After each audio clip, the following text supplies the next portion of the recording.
I pozdrav ljudi, dobrodošli u još jednu epizodu Minecraft tutoriala 6xCNT.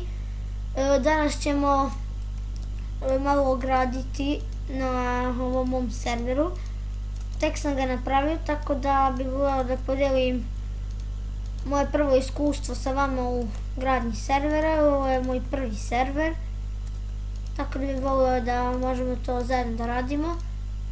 Ko bi želeo da radi sa mnom, nek mi se javi u komentare, daću mu IP, nek uđe na server, bit će opovan i pomagat će za izgradnju servera.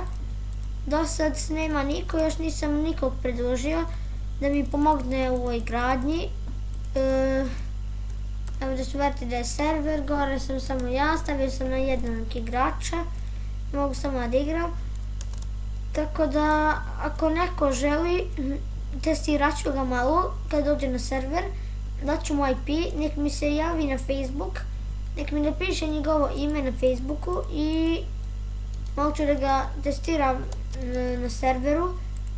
Daću mu nešto da gradi, kako da stavi whitelist, ban, kako da da rank, da bude sve pluginove u server i tako to sve.